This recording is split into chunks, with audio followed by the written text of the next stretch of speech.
Hello, and welcome to the tutorial on how to use the new DCP Productions Boulder Sounds acoustic steel guitar library. Developed for the Motif and XS and XF by DCP Productions, that's me, I did the programming, and Boulder Sounds, who did the sampling of the guitar. Acoustic steel guitar is the first library to feature samples of strummed guitar chords in all 12 keys, 6 different chord types. In a very brief moment, we're going to show you how to use the voices which feature the strummed sample chords. There are also voices of single note guitar sounds, but what this tutorial focuses on is how to do the strumming in acoustic steel guitar.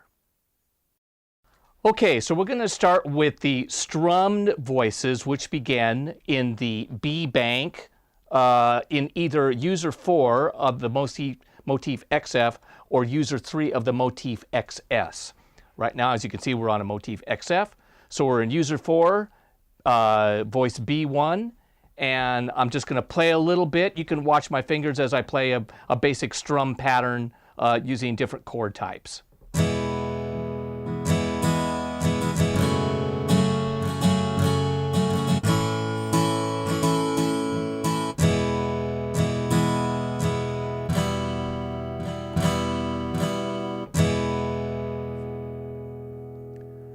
Okay, in this voice, each chord type is mapped to a specific key. So for instance, we have our major key, chords start in this section, E1, and they end approximately D sharp 3. They're mapped this way. The downstroke chords start at E1 and go up chromatically to D sharp 2, and then the upstroke versions of the chords are in this octave. Here's E major, F major, F sharp major, so on, all the way up to this section, D sharp 3. Above that, we start with the minor chords. Here's the minor downstroke chords in this octave.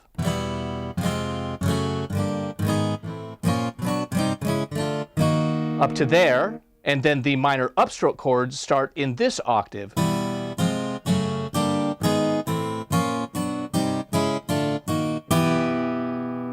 Okay, using assignable function switch 1, we can change the chord types assigned to these areas. So I'm going to hit it, assignable function switch 1, and now in this region I have major sus4 chords starting with the downstroke on E1.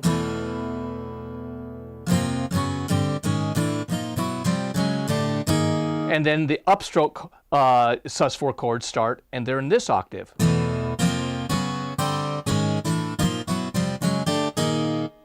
In this octave, we have minor 7 downstroke chords mapped chromatically to this D sharp, and then in this region, we have the upstroke version of the minor 7th chords.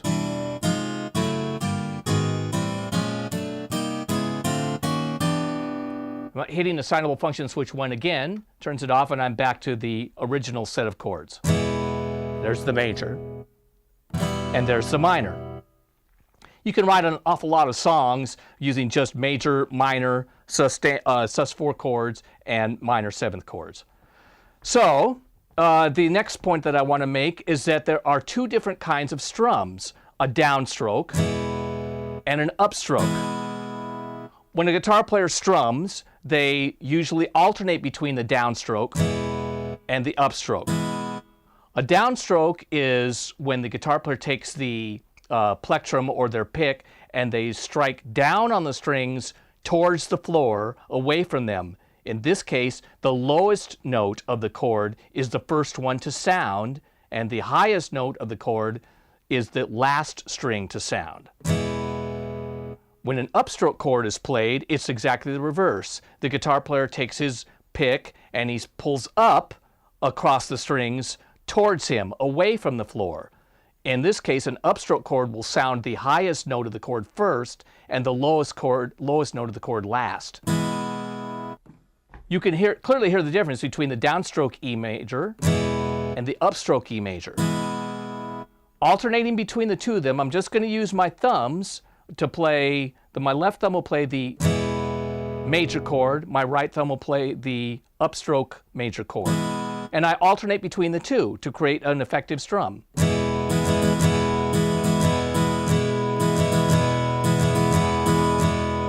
Notice that I never play them both at the same time like this, but I play one or the other.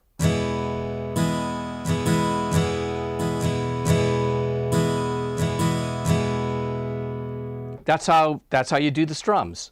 Now, if I'm just going to be kind of in this area of the keyboard, I'm just going to go ahead and play with my thumbs.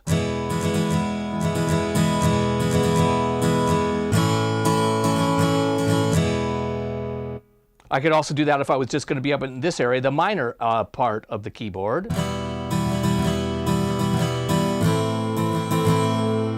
But if I want to play a combination of major and minor chords, I'm going to have to use my left hand and play the octaves to do the downstroke, upstroke chords for the major chord,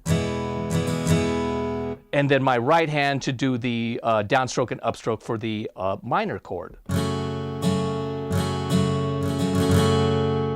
All right, so now I'm just going to quickly play a simple chord progression using my left hand to play the major downstroke and upstroke chords, and my right hand to play the minor downstroke and upstroke chords.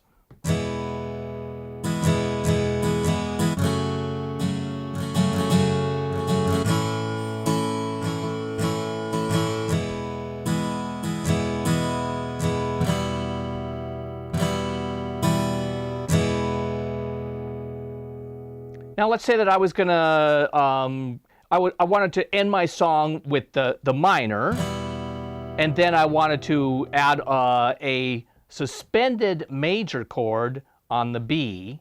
So I have to do that by pressing the assignable function switch at the appropriate time.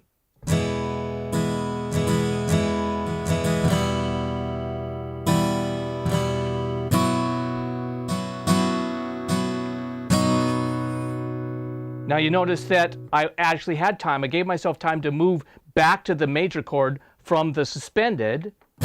There's a suspended 4 chord, which is activated with the function switch. And I have downstroke and upstroke available. And so if I want to just go back to the major chord, I have to choose the appropriate time to quickly hit the function switch. And I have my major chord back. And then I can go back to the E chord, E major chord. All right, so briefly let's touch on a couple of things about further on how the chords are mapped. As you recall, I told you that we have 6 different chord types. We have major, we have minor, we have suspended 4th, and we have minor 7th. That's 4 altogether. In this next voice, we have the 2 additional chord types, a major 7th and a diminished chord, which is accessed by hitting the assignable function switch and playing up in the minor section. So in this voice, we have major 7th chords and minor 7th chords with the assignable function switch off. They're mapped to the same regions as the previous voice were. So here's your major 7th chords, downstroke, followed by upstroke. And then we have the minor 7th downstroke, chromatically up. And then we have the minor 7 upstroke.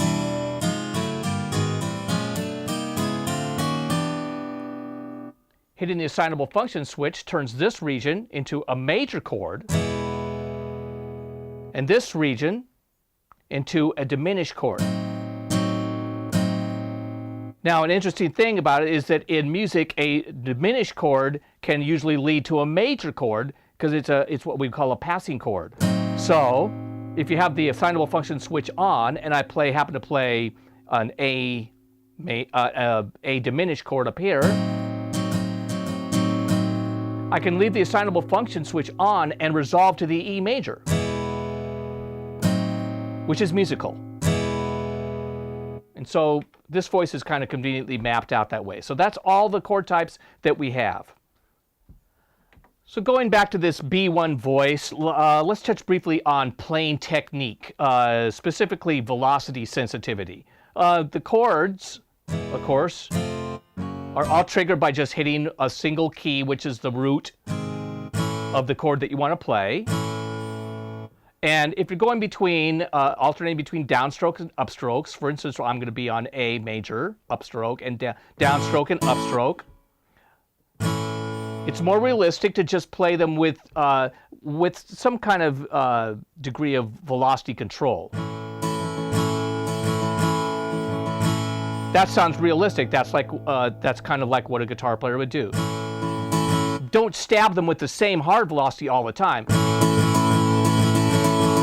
because it doesn't sound realistic. Usually when a guitar player plays a downstroke followed by an upstroke, the upstroke will be slightly quieter.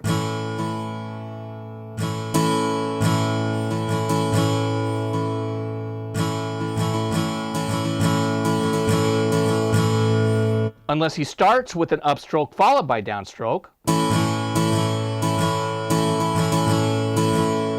But generally, it's a good idea to just keep your velocities a little bit harder on the downstroke as opposed to the upstroke.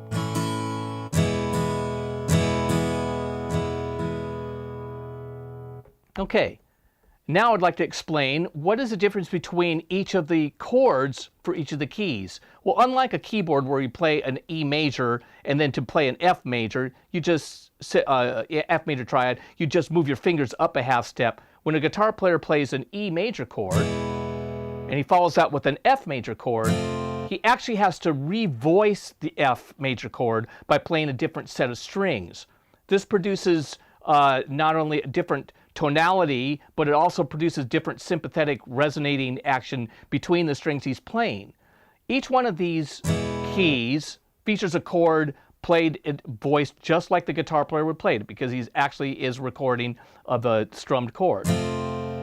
So for instance, an E major chord here requires a different fingering on the guitar than a B major chord. And that's what's really cool about this voice library. All of these are recordings of the actual chord played the way the guitar would play it, guitarists would play it in that key.